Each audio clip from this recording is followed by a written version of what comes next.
So hello Afnan, once again a very good morning to you. Welcome to our science class, जिसमें हम लोग इस समय डिस्कस कर रहे हैं अपना chapter improvement in food resources. तो अभी तक हम लोगों ने 2 वीडियो कंप्लीट कर लिया है। उसमें काफ़ी चीज़ें समझे हैं कि किस तरीके से हम लोग क्रॉप को मैनेज कर सकते हैं, किस तरीके से क्रॉप की प्रोडक्शन को हम और बढ़ा सकते हैं, उसकी बीमारियों को कैसे दूर कर सकते हैं।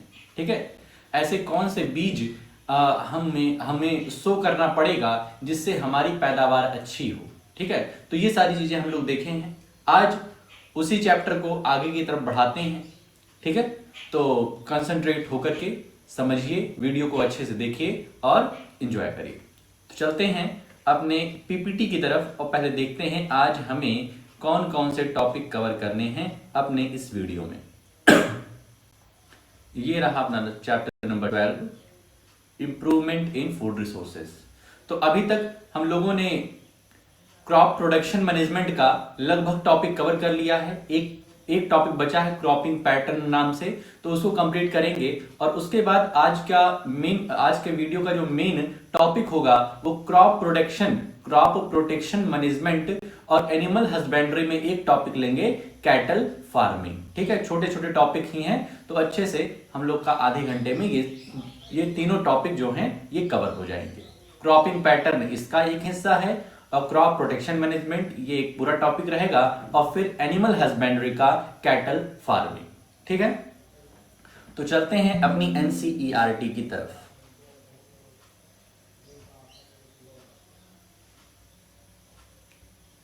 एनसीईआरटी की तरफ चलते हैं।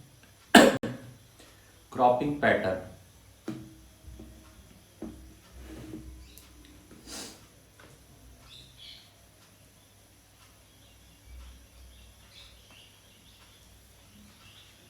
different ways of growing crops can be used to give maximum benefits। Cropping pattern कल हम लोगों ने सॉइल इरोजन तक कंप्लीट किया था। तो क्रॉपिंग पैटर्न में क्या लिखा हुआ है, different ways of growing crops can be used to give maximum benefit. यदि हम अलग अलग अलग तरीके की क्रॉप्स को ग्रो करते हैं तो उससे हमारा बेनिफिट क्या होगा, मैक्सिमम होगा। वो क्यों होगा ये अभी आगे बताया गया है कि हम अलग अलग तरीके की क्रॉप्स ग्रो करेंगे तो हमारा बेनिफिट कैसे होगा। Mixed cropping is growing 2 or more crops simultaneously on the same pieces of land. For example, wheat plus gram or wheat plus mustard or groundnut plus sunflower।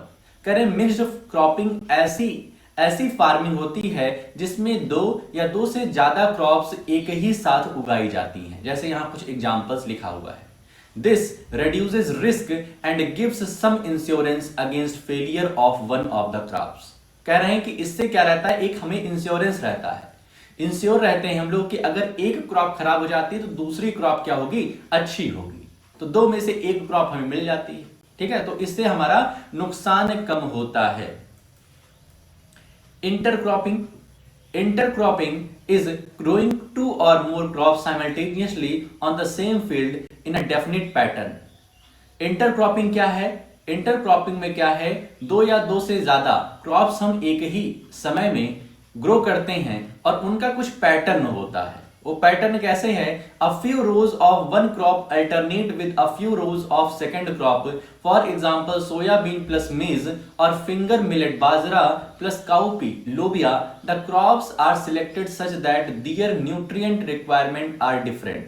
ठीक है, हम ऐसे, पहली बात तो पैटर्न कैसे रहेगा, जैसे यहां पर देखो 2 रो डिफरेंट क्रॉप्स की लगाई गई, फिर 2 रो दूसरे की और फिर 2 रो दूसरे की। तो इससे क्या हो रहा है कि 3 फसल हम एक साथ ग्रो कर रहे हैं। ठीक है, और हमें इन प्लांट्स को ग्रो करते समय ये ध्यान रखना है कि सबकी अपनी अलग अलग न्यूट्रिशनल रिक्वायरमेंट हो। ऐसा नहीं कि हम जितने भी प्लांट लगा रहे हैं सबके न्यूट्रिएंट्स की आवश्यकता एक जैसी हो, ऐसा नहीं होगा। ऐसा होगा तब तो वहां लड़ाई झगड़ा मच जाएगा। सबकी रिक्वायरमेंट दूसरी रहेगी, तब वो एक साथ क्या करेंगे, एग्जिस्ट कर पाएंगे। तो यहां पे लिखा हुआ है the crops are selected such that their nutrient requirement are different. इनका न्यूट्रिएंट रिक्वायरमेंट अलग अलग होना चाहिए तब ये एग्जिस्ट करेंगे। This ensures maximum utilization of the nutrients supplied and also prevents pests and diseases from spreading to all the plants belonging to one crop in a field. This way both crops can give better returns. तो कह रहे हैं इस तरीके से करने से क्या होता है, जो डिजीज लगने की संभावना होती है, पॉसिबिलिटी होती है, वो भी कम हो जाती है। क्योंकि डिजीज जो होती है वो मतलब जैसे प्लांट ए है तो प्लांट ए की जो डिजीज होगी, प्लांट ए की डिजीज जो होगी वो प्लांट बी में होने के चांसेस बहुत कम है। ठीक है, मतलब डिजीज भी प्लांट को देख करके लगती है कि ये कौन सा प्लांट है।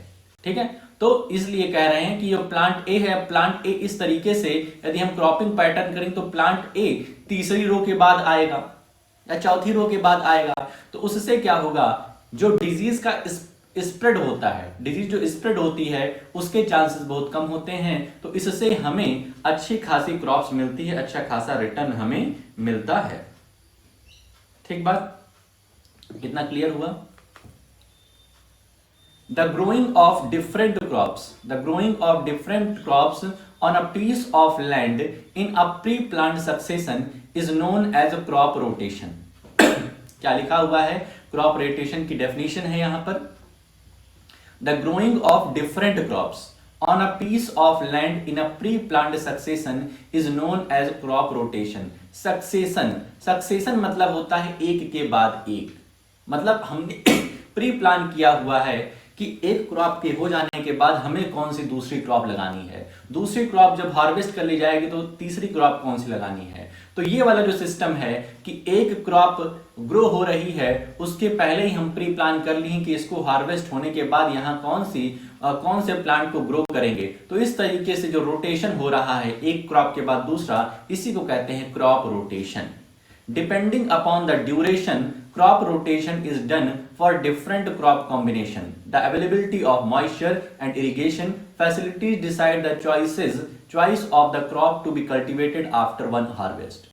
तब हम क्रॉप को ग्रो कर रहे हैं तो हमारे दिमाग में ये भी चलता रहता है कि इसकी रिक्वायरमेंट क्या है, इसको मॉइस्चर कितना चाहिए, इसको टेम्परेचर कितना चाहिए। तो उस हिसाब से उस कॉम्बिनेशन के तहत ही हम क्रॉप को क्या कहते हैं, क्रॉप को जर्मिनेट करवाते हैं। ऐसा नहीं कि उसको मॉइस्चर चाहिए था, उसको गर्मी उसको नमी चाहिए थी, पानी की आवश्यकता थी और हमने उसको गर्मी में बो दिया, तो फिर दिक्कत बन जाएगी, वो क्रॉप ग्रो ही नहीं करेगी। तो क्रॉप रोटेशन में हमें यह ध्यान रखना पड़ेगा।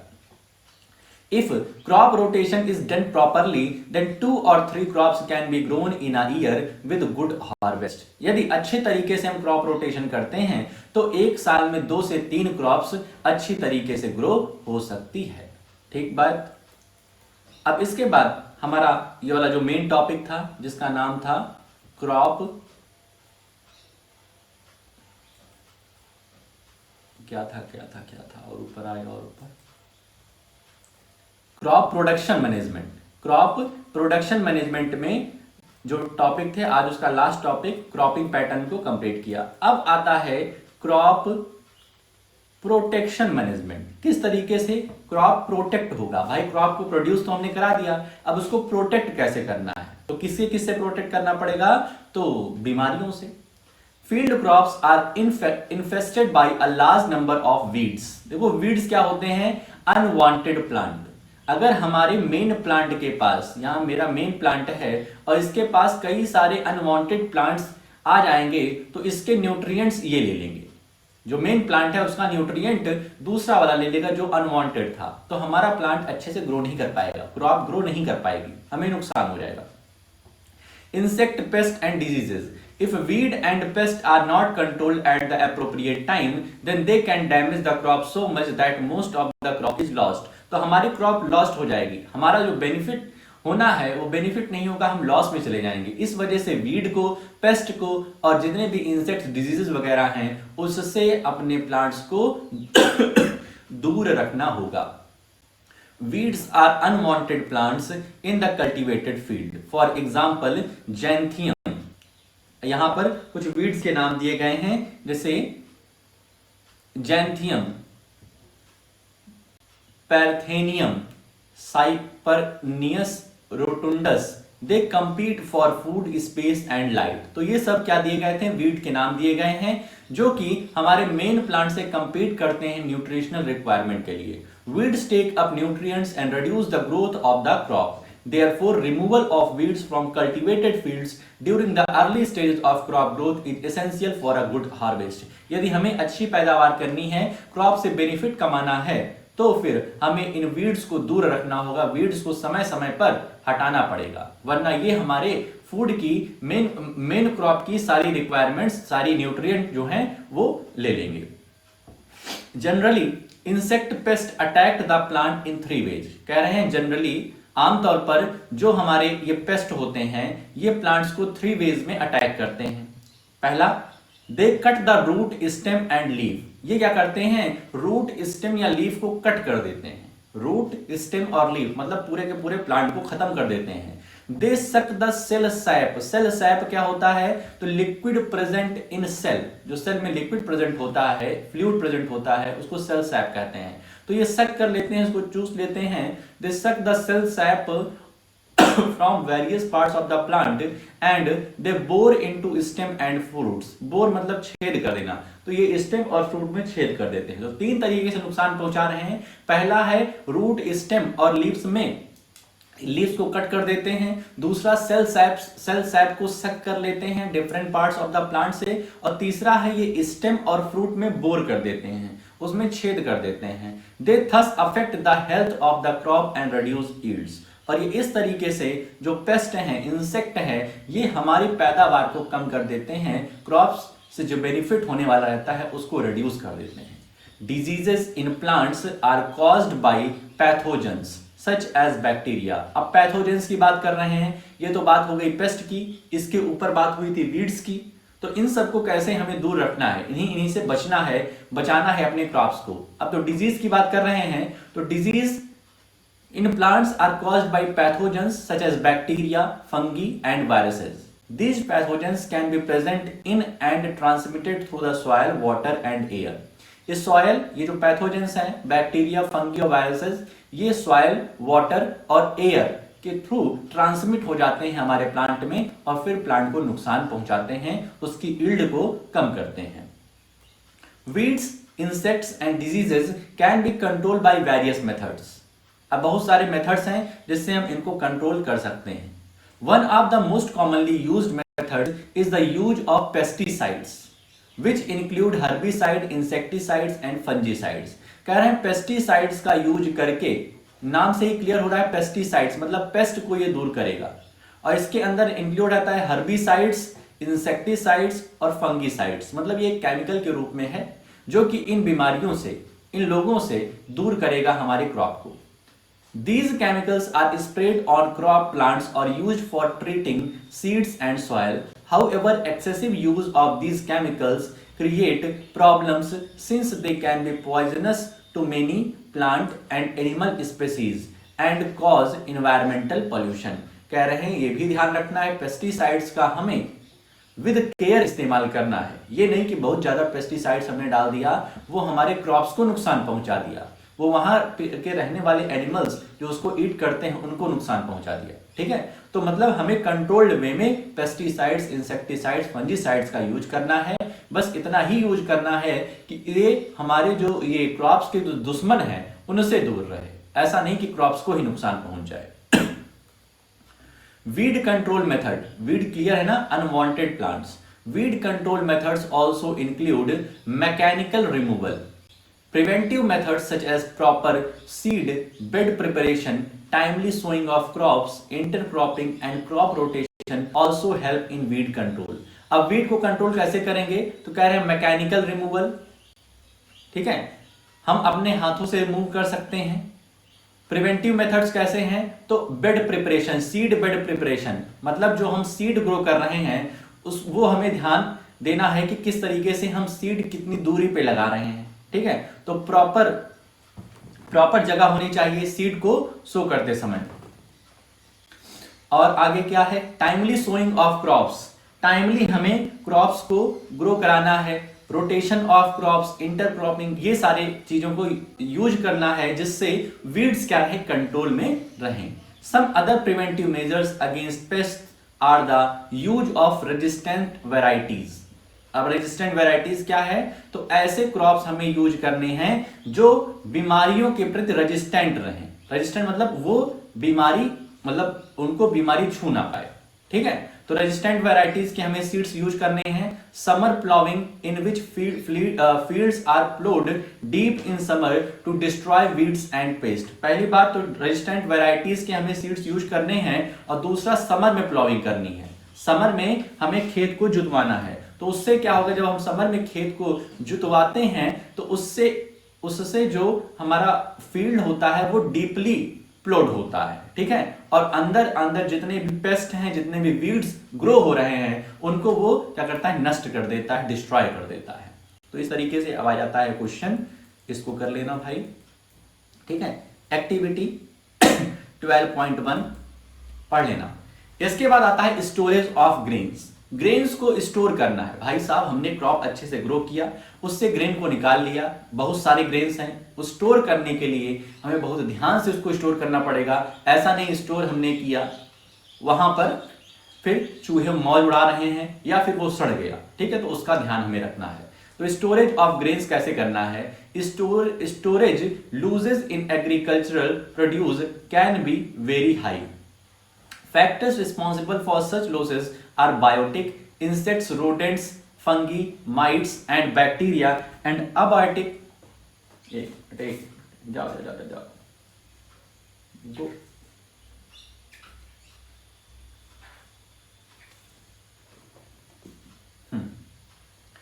हाँ, तो storage losses in agricultural produce can be very high, ठीक है।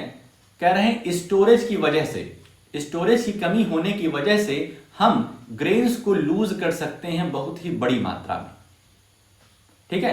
कौन कौन से फैक्टर्स रिस्पॉन्सिबल हैं इस लॉस के पीछे, तो बायोटिक और अबायोटिक दोनों हैं। बायोटिक में कौन कौन से आएंगे, इंसेक्ट्स है, रोडेंट्स में ये आ जाएंगे जो चूहे वगैरह रहते हैं, फंगी, माइट्स में दीमक वगैरह, एंड बैक्टीरिया।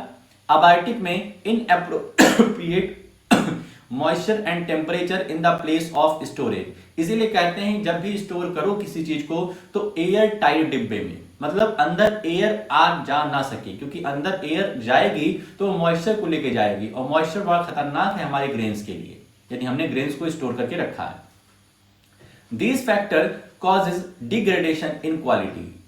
इन सभी फैक्टर से हमारे सीड्स की क्वालिटी में, ग्रेन्स की क्वालिटी में डिग्रेडेशन होता है, उसमें फिर बीमारी आती है। Loss in weight, poor germinability, discolouration of produce, all leading to poor marketability. मतलब फिर वो जर्मिनेट अच्छे से नहीं होंगे, उनका कलर उड़ जाएगा, और फिर वो मार्केट में पुअर परफॉर्मेंस करेंगे, मार्केट में वो बिकेंगे नहीं। These factors can be controlled by proper treatment and by systematic management of warehouses. तो इन सभी का मैनेजमेंट हम तभी कर सकते हैं जब हम एक सिस्टमैटिक वे में अपने वेयर हाउसेज, गोदाम की देख रेख करें, ठीक है। Preventive and control measures are used before grains are stored for future use. They include strict cleaning of the produce before storage, proper drying of the produce, first in sunlight and then in shade, and fumigation using chemicals that can kill pest. तो कह रहे हैं store करने से पहले, यदि हमें grain को स्टोर करना है, उसके पहले हम उसको स्ट्रिक्टली क्लीन करेंगे, बहुत ही अच्छी तरीके से क्लीन करेंगे, पानी से उसको धोएंगे। धोने के बाद उसको सनलाइट में क्या करेंगे, ड्राई कराएंगे। एक बार साइड में ड्राई कराएंगे और उसके बाद शेड में ड्राई कराएंगे। इतना करने के बाद फ्यूमिगेशन करेंगे, मतलब वहां थोड़ा सा धुआं करेंगे, केमिकल से धुआं करेंगे, जिससे जितने भी पेस्ट वगैरह हैं वो किल हो जाएं, और फिर उसको हम लोग एयर टाइट कंटेनर में क्या करते हैं, पुट करते हैं। आ जाता है अपना इंटरेस्ट क्वेश्चन, तो इसको करना भाई, ठीक है। Activity 12.2, read it and think about it. अब आता है एनिमल हस्बेंड्री, और इसका एक टॉपिक डिस्कस करेंगे, सिर्फ और सिर्फ कैटल फार्मिंग, ठीक है। Animal husbandry is the scientific management of animal life stock. तो अभी तक हम लोगों ने बात किया था कि किस तरीके से क्रॉप को मैनेज हम कर सकते हैं, क्रॉप की पैदावार कैसे हम बढ़ा सकते हैं अपने यहाँ। क्यों बढ़ाना है, क्योंकि पॉपुलेशन बढ़ रही है भाई। तो एनिमल हस्बेंड्री, इसमें हम देखेंगे कि एनिमल की हम कैसे केयर करेंगे। ठीक है, तो एनिमल हस्बेंड्री क्या है? Scientific management of animal life stock, मतलब हम अपने एनिमल जो पशुधन है जिनसे हमें फायदा मिलता है, दूध दही मक्खन ये सब मिलता है, उनकी हम कैसे देख रेख करेंगे। It includes various aspects such as feeding, breeding and disease control. इसमें कई सारे एस्पेक्ट्स हैं। वो कौन कौन से? फीडिंग मतलब उन्हें हमें भोजन कराना है, ब्रीडिंग मतलब है कि ब्रीडिंग जानते ही, प्रजनन कराना मतलब उनके न्यू बेबी को करना, एंड डिजीज कंट्रोल और उन्हें डिजीज से हमें बचाना है। तो ये सारे वेरियस एस्पेक्ट्स हैं जिससे हम अपने एनिमल की देखरेख करते हैं। Animal based farming includes cattle, goat, sheep, poultry and fish farming. तो कह रहे हैं एनिमल बेस्ड फार्मिंग में कौन कौन से आ जाएंगे? तो कैटल मतलब जो दुधारू पशु होते हैं, ठीक है, जो दूध देते हैं। गोट हो गया, शिप, पोल्ट्री मुर्गी पालन, और फिश फार्मिंग जिसमें मछलियों का पालन होता है। तो इन सब से खेती होती है, मतलब इन सभी से क्या किया जाता है, मतलब ये फूड के रूप में यूज किए जाते हैं, इनसे हमें फूड मिलता है और इनकी हमें देखरेख कैसे करनी है ये देख रहे हैं। As the population increases and as living standard increases, the demand for milk, eggs and meat is also going up. कह रहे हैं जैसे पॉपुलेशन बढ़ रही है तो इनसे मिलने वाले मिल्क, एग और मीट की भी डिमांड बढ़ रही है। भाई इंसान पैदा होगा तो खाना खाएगा, खाना नहीं खाएगा तो खत्म हो जाएगा। तो खाना हमें कहां से मिलेगा? एक तो क्रॉप से मिल रहा है और दूसरा इन एनिमल से मिल रहा है। Also, the growing awareness of the need for humane treatment of livestock has brought in new limitation in livestock farming. देखो humane मतलब होता है दयालु, मतलब कि हमें कोई भी मिसबिहेव नहीं करना है एनिमल से, मतलब उससे हम कुछ पा रहे हैं, कुछ हमें मिल रहा है, हमें मिल्क, एग, मीट मिल रहा है, तो हमें उनकी अच्छे से ट्रीटमेंट भी करना चाहिए, अच्छे से उनकी केयर भी करना चाहिए। ठीक है, ऐसा नहीं कि उनके साथ हम मिसबिहेव कर रहे हैं, तब तो बात गलत हो जाएगी। तुम ठीक तो कह रहे हैं जो ह्यूमन ट्रीटमेंट आया है, मतलब हमें इंसानियत दिखाते हुए अपना मतलब उनके साथ रहना है, उनसे फायदा लेना है, लेकिन इंसानियत रहनी चाहिए। ठीक है, तो इससे क्या हुआ है, लाइव स्टॉक फार्मिंग में कुछ लिमिटेशन आई है। ठीक है, लिमिटेशन है। Thus livestock production also needs to be improved. इस वजह से लाइव स्टॉक प्रोडक्शन जो है उसको भी इंप्रूव किया जाना चाहिए। अब पहला पार्ट इसमें आ रहा है कैटल फार्मिंग। किस तरीके से हमें कैटल की फार्मिंग करनी है, कैटल की देखरेख करनी है। कैटल मींस जो दुधारू पशु हैं, ठीक है, जिनसे हमें दूध मिलता है। Cattle husbandry is done for 2 purposes. कह रहे हैं कैटल हस्बेंड्री हम 2 पर्पज के लिए करते हैं। एक milk and draught labour for agricultural work such as tilling, irrigation and carting. ठीक है, दो पर्पज है, पहला मिल्क के लिए, दूध के लिए, और दूसरा है फॉर लेबर। इनको हम मजदूर के रूप में भी यूज करते थे पहले के समय में, टिलिंग, इरिगेशन और कार्टिंग के लिए। ठीक है, यदि हमें खेत की जुताई करनी थी तो पहले ये बैल थे, भैंस थे, इनसे हम लोग टिलिंग करवाते थे, इरिगेशन करवाते थे और कार्टिंग भी करते थे, एक स्थान से दूसरे स्थान पे हमें पहुंचाते भी थे। Indian cattle belong to 2 different species. Indian cattle में 2 स्पेसीज के लोग हैं। पहला है बॉस इंडिकस मींस काउज और बॉस बुबलिस बुफेलोज। ठीक है, 2 लोग हैं जो कैटल के रूप में अपने इंडिया में यूज किए जाते हैं, काऊ और बफेलो, और ये इनका साइंटिफिक नेम दिया गया है बॉस इंडिकस और Bos bubalis. Milk producing females are called milk animal, dairy animals, while the ones used for farm labor are called draught animals। ठीक है, मतलब ऐसे एनिमल जिनसे मिल्क प्रोड्यूस हो रहा है उनको मिल्च एनिमल कह रहे हैं, MILCH, मिल्च एनिमल। और जिनसे हमें मिल्क नहीं मिल रहा है लेकिन वो फार्म में लेबर के रूप में काम कर रहे हैं, वहां पे जुताई कर रहे हैं, वहां पे इरिगेशन का काम कर रहे हैं, तो उनको ड्रॉट एनिमल कहा जाएगा, ड्रॉट एनिमल। ठीक है। Milk production depends to some extent on the duration of the lactation period, meaning the period of milk production after the birth of calf. ठीक है। यहां पे क्या दिया है कि मिल्क प्रोडक्शन डिपेंड किस पे करता है, लैक्टेशन पीरियड के ड्यूरेशन पर, कि मिल्क कितना होगा। तो ये निकाला जा सकता है कि जब भी काफ पैदा होगा, जब भी उसका बच्चा बेबी पैदा होगा, तब से लेकर के कितने दिनों तक उस गाय ने या भैंस ने कितना दूध दिया है, कितने टाइम पीरियड के लिए दूध दिया है, उसे कहते हैं लैक्टेशन पीरियड। तो मिल्क प्रोडक्शन डिपेंड करता है लैक्टेशन पीरियड के ड्यूरेशन पे। लैक्टेशन पीरियड क्या है कि काफ के पैदा होने के बाद, मतलब उसके बेबी के पैदा होने के बाद कितना दूध उसने दिया है, कितने टाइम पीरियड के लिए दूध दिया है, उस पर डिपेंड करता है milk production. So, milk production can be increased by increasing the lactation period. Milk production depend करता है लैक्टेशन पीरियड पे, तो लैक्टेशन पीरियड को बढ़ा करके हम अपने मिल्क के प्रोडक्शन को बढ़ा सकते हैं। ठीक है। एक्सोटिक और foreign breeds, for example Jersey, Brown Swiss are selected for long lactation period, while local breeds, for example red Sindhi Sahiwal, show excellent resistance to disease. कह रहे हैं दो तरीके के लोग हैं हमारे पास, दो तरीके के लोग हैं, एक जर्सी है और एक ब्राउन स्विस है। ये जो हमारी गाय होती हैं उनकी नस्ल होती है जर्सी और ब्राउन स्विस। ठीक है। तो जर्सी और ब्राउन स्विस क्या है, इनका लैक्टेशन पीरियड बहुत ज्यादा होता है, मतलब ये काफी ज्यादा टाइम पीरियड के लिए दूध देती हैं। ठीक है। और लोकल ब्रीड्स जो हमारे मतलब इंडिया में ही पाई जाती है, जो सिंधी साहिवाल है, रेड सिंधी और साहिवाल, तो इसके पास खासियत क्या है कि इन्हें बीमारी जल्दी नहीं होती है। मतलब एक है फॉरेन ब्रीड्स जर्सी और ब्राउन स्विस, दूध खूब देती हैं, लैक्टेशन पीरियड ज्यादा है, और लोकल ब्रीड रेड सिंधी और साहिवाल ये क्या करती हैं, ये रेजिस्टेंट हैं डिजीज के प्रति, मतलब इनको डिजीज जल्दी नहीं होती है।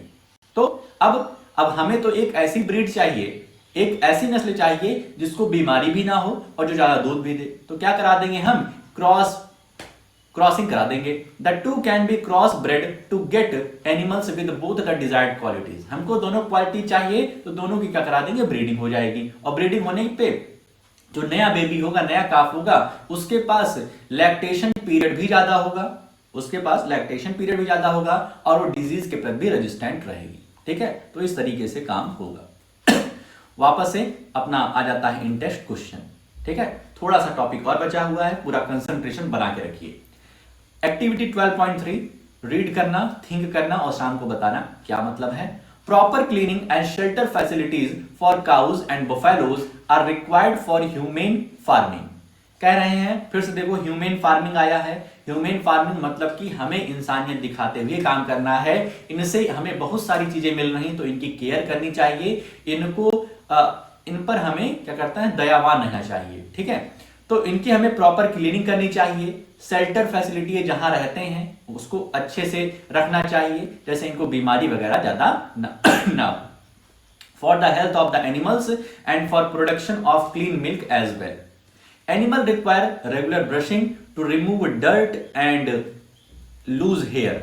तो इनकी प्रॉपर टाइम पे इनको नहलाना धुलाना चाहिए, इनकी ब्रशिंग करनी चाहिए, जिससे इनके डर्ट वगैरह जो हैं ये दूर हो सकें, और जो भी हेयर जो टूट चुके हैं वो हट सके उनकी बॉडी से। They should be sheltered under well ventilated roofed shed and protect them from rain, heat and cold. ये जहां पे रहे वो वेंटिलेटेड रूम हो और ऊपर से शेड बना रहे। ठीक है। जिससे इनको ठंडी, गर्मी और बरसात से राहत रहे।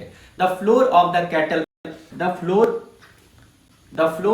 cattle shed need to be sloping so as to stay dry and to facilitate cleaning। कह रहे हैं जो जहां पे ये लोग रह रहे हैं, जिस कमरे में हैं, उसका वो स्लोपदार रहना चाहिए, मतलब ढलान रहनी चाहिए उससे। तो उससे क्या रहेगा, वो ड्राई रहेगा, क्योंकि यूरिन वगैरह ये लोग, इनके लिए अलग से तो रहता नहीं बाथरूम वॉशरूम जिसमें ये लोग जाकर करें, ये उसी रूम में करेंगे। तो जब स्लोप रहेगा तो वो स्लोप से जो यूरिन होगी वो नीचे आ जाएगी और इनका फ्लोर क्या रहेगा, कुछ हद तक ड्राई रहेगा। The food requirements of dairy animals are of two type. Dairy animals जिनसे हमें दूध मिलता है, इनकी फूड रिक्वायरमेंट दो तरह की रहती है।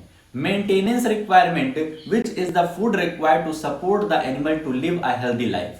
मतलब एक होता है, मतलब दो तरीके का इनको फूड चाहिए होता है। एक मेंटेनेंस रिक्वायरमेंट जिससे ये अपनी लाइफ को हेल्दी जी सकें, ऐसे फूड जिनसे ये हेल्दी रह सके। दूसरा मिल्क प्रोड्यूसिंग रिक्वायरमेंट, मतलब ऐसे फूड जिनसे इनको ज्यादा से ज्यादा मिल्क हो। विच is the type of food required during the lactation period. Lactation period पे हमें इन्हें जो फूड देना पड़ता है जिससे मिल्क प्रोड्यूसिंग कैपेसिटी जो है लैक्टेशन पीरियड वो बढ़ता रहे।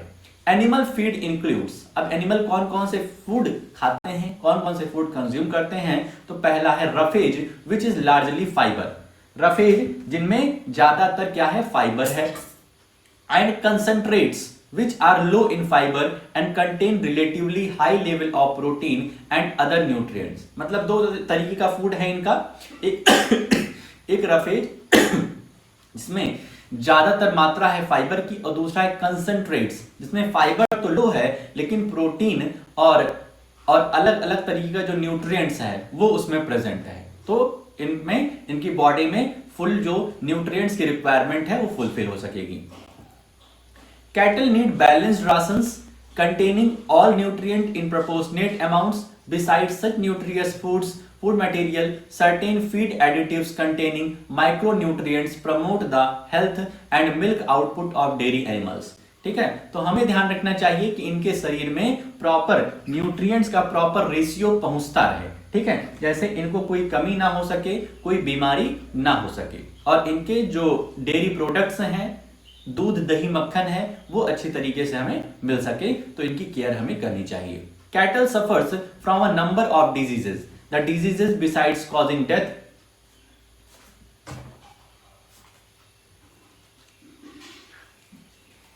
डिस्टर्ब कर रही हो भाई।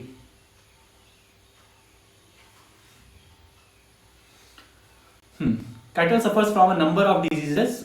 The disease beside causing death, reduce milk production, healthy कह रहे हैं कि कैटल जो होती है वो कई सारी बीमारियों से ग्रसित हो सकती है यदि हम उसकी प्रॉपर केयर ना करें तो। ठीक है, तो उनकी कभी कभी डेथ भी हो जाती है और उनका मिल्क प्रोडक्शन भी कम हो जाता है। भाई उनको अच्छे से हम खिलाएंगे पिलाएंगे नहीं, उनको अच्छा न्यूट्रिशन नहीं देंगे तो कहां से वो हमें मिल्क दे पाएगी। ठीक है, a healthy animal feeds regularly and has a normal posture.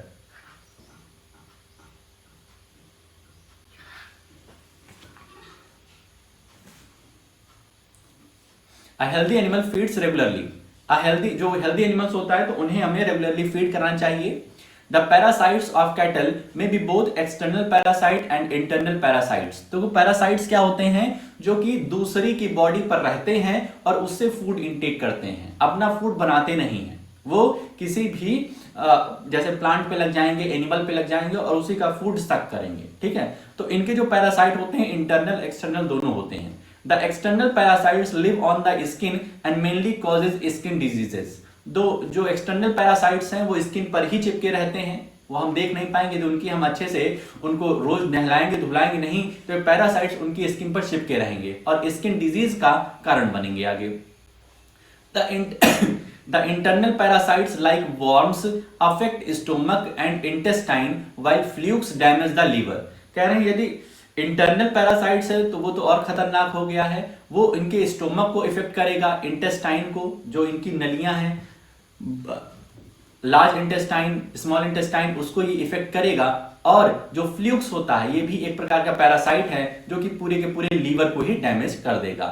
Infectious diseases are also caused by bacteria and viruses. Infectious disease जो है ये बैक्टीरिया और वायरसेस से कॉज होती हैं और इससे निजात पाने के लिए हमें टाइम टाइम पे क्या कराना पड़ेगा, vaccination are given to farm animals against many major viral and bacterial diseases. तो जितने भी डिजीजेस हैं उनसे पार पाने के लिए, उनसे दूर करने के लिए अपने एनिमल्स को हमें समय समय पे वैक्सीनेट करना पड़ेगा। तो इस तरीके से हमने आज काफी कुछ कंप्लीट कर लिया है। अब जो भी रिमेनिंग टॉपिक हैं उसको हम लोग आने वाले वीडियो में कवर करेंगे। तो